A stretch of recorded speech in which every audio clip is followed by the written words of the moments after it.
नमस्कार, news capital express में आपका स्वागत है। मैं हूं आपके साथ आयुषी सोनवानी। चलिए शुरुआत करेंगे आज की कुछ अहम और बड़ी खबरों के साथ।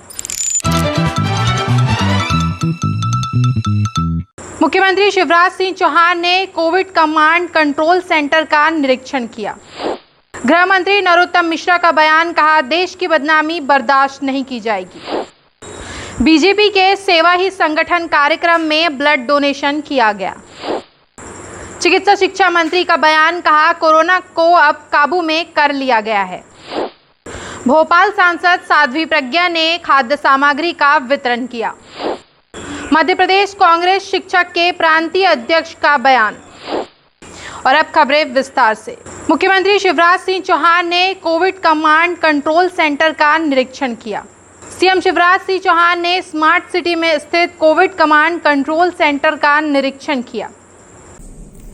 आज मैंने होम आइसोलेशन में रह रहे अपने पेशेंट्स भाई और बहनों से बातचीत की और मुझे प्रसन्नता है कि भोपाल जिले का कंट्रोल और कमांड सेंटर बहुत जिम्मेदारी से अपना काम कर रहा है। डॉक्टर्स की टीम बैठी है जो लगातार होम आइसोलेशन के पेशेंट से बात कर रही है,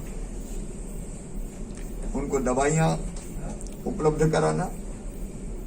योग से निरोग कार्यक्रम मतलब ऑनलाइन योग की भी शिक्षा, प्राणायाम की शिक्षा देना, सिखाना, और डॉक्टर्स उनको सलाह दे रहे हैं, तबीयत पूछ रहे हैं। गृह मंत्री नरोत्तम मिश्रा का बयान, कहा देश की बदनामी बर्दाश्त नहीं की जाएगी।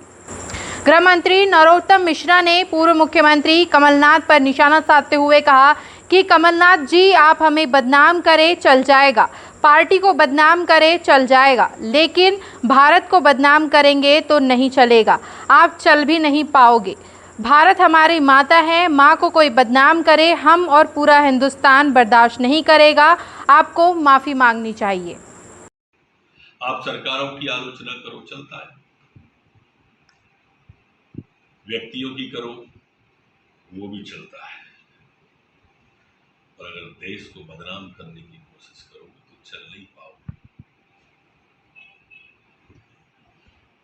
विश्व में एकमात्र भारत ऐसा देश है जिसको मां का दर्जा प्राप्त है। आपने आज मां को बदनाम करने की कोशिश की। वायरस तो फ्रांस में भी आया था, अमेरिका में भी आया था, पर किसी ने देश को बदनाम नहीं। आपके टूल किट वाला जो षड्यंत्र है आज उजागर कर दिया। बीजेपी के सेवा ही संगठन कार्यक्रम में ब्लड डोनेशन किया गया। बीजेपी के सेवा ही संगठन कार्यक्रम में अनुसूचित जनजाति के समाज ने ब्लड डोनेशन किया। इस मौके पर बीजेपी के प्रदेश अध्यक्ष बीडी शर्मा, जिला अध्यक्ष अमित पचौरी मौजूद रहे। हम सब मीडिया के मित्र हैं, हम संविधान को जानते हैं। जो मामला अंडर सब जुडिशियस मैटर है, माननीय इंदौर उच्च न्यायालय के अंदर इस पर हियरिंग चल रहा है और वहां पर एविडेंस प्रस्तुत हो चुका है। ऐसे समय में किसी पूर्व मुख्यमंत्री का यह बयान देना। चिकित्सा शिक्षा मंत्री का बयान, कहा कोरोना को अब काबू में कर लिया गया है। चिकित्सा शिक्षा मंत्री विश्वास सारंग का बयान, उन्होंने कहा कि घटती संक्रमण दर यह हमारे लिए राहत वाली बात है। जननीति इस बात का प्रयास कर रहे हैं कि अपने अपने क्षेत्रों में कोरोना कंट्रोल में हो जाए। देखिए, दो बातें हमें ध्यान रखनी है कि केंद्र सरकार को हमने धन्यवाद दिया है कि उन्होंने 18 प्लस के जो वैक्सीनेशन की प्रक्रिया थी उसको सरलीकरण किया है और अब ऑन स्पॉट भी रजिस्ट्रेशन हो रहा है।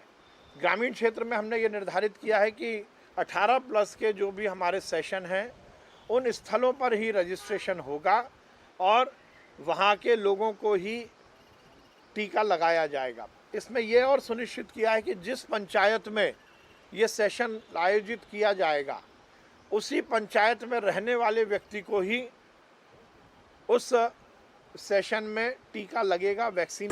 भोपाल सांसद साध्वी प्रज्ञा ने खाद्य सामग्री का वितरण किया। भोपाल सांसद साध्वी प्रज्ञा सिंह ठाकुर ने बाणगंगा वार्ड 25 में आम जन को खाद्य सामग्री वितरित की। इस मौके पर विधायक सुरेंद्र सिंह के साथ सांसद प्रतिनिधि प्रेम गुरु एवं भागवत सिंह की मौजूदगी रही। आयोजन में 1000 पैकेट वितरित किए गए। गंगा क्षेत्र में विगत 15 दिन से निरंतर भोजन वितरण का काम चल रहा है। सुबह शाम दोनों टाइम का भोजन वितरण यहाँ हो रहा है। आज सांसद जी आई, उनके मार्गदर्शन में ये कार्यक्रम किया गया। आज करीब 1000 पैकेट रेडीमेड पूरे तैयार करके दिन भर कार्यकर्ताओं ने तैयार किए और उनको गरीबों में वितरण किया। यहाँ जो गरीब है, गरीब जनता है, जिनके रोजगार नहीं चल रहा है। मध्य प्रदेश कांग्रेस शिक्षक के प्रांतीय अध्यक्ष का बयान। मध्य प्रदेश शिक्षक कांग्रेस के प्रांतीय प्रवक्ता सुभाष सक्सेना ने सरकार की नीतियों पर सवाल उठाते हुए कहा कि मुख्यमंत्री द्वारा कोविड-19 के अंतर्गत मृत कर्मचारियों के लिए जो 2 योजनाएं कोविड-19 अनुग्रह योजना एवं कोविड-19 अनुकंपा नियुक्ति योजना होनी ही थी, धरातल पर मूर्त रूप में साबित हो रही है। कोरोना महामारी के चलते माननीय मुख्यमंत्री मध्य प्रदेश शासन द्वारा हाल ही में शिक्षकों एवं समस्त कर्मचारियों के लिए एक अनुग्रह राशि कोविड-19 मुख्यमंत्री योजना एवं अनुकंपा नियुक्ति कोविड-19 योजना के नाम से घोषणा की गई थी, जिसके हाल ही में आदेश हुए हैं। परंतु आदेश में अध्ययन करने के बाद ये पाया गया कि अनुग्रह राशि जो 5 लाख की घोषणा की गई थी, वह अधिकांश शिक्षकों को नहीं मिलना है। संस्कृति बचाओ मंच ने जलाया कमलनाथ का पुतला।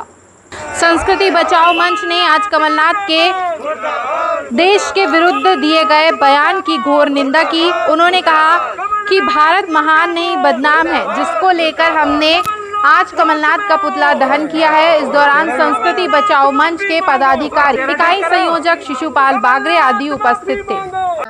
देखिए, कमलनाथ जी इस प्रदेश के पूर्व मुख्यमंत्री रहे, पूर्व केंद्रीय मंत्री रहे। 100 करोड़ भारत की जनता का उन्होंने अपमान किया है। मुझे ये नहीं समझ आता, आप अपनी राजनीति करिए। मैं भाजपा और कांग्रेस की बात नहीं कर रहा। आप भाजपा को खूब गाली बकिए, आपको जो करना है वो करिए, लेकिन आप इस प्रकार का वक्तव्य दे रहे हैं कि भारत महान नहीं भारत बदनाम है। आप तो गद्दारों जैसी बात कर रहे हैं। मैं मांग करता हूँ शासन के इनके ऊपर राष्ट्रद्रोह का मुकदमा दर्ज होना चाहिए। झोला छाप डॉक्टर कोरोना मरीजों के साथ कर रहे हैं बड़ा खिलवाड़। क्लिनिक का नाम कितने वर्षों से क्लिनिक चला रहे हैं? 3 साल। मतलब जैसे कि अभी देखा जाए तो कोरोना महामारी की दूसरी लहर आई है, तो इसमें आप मरीजों को किस तरीके का इलाज दे रहे हैं?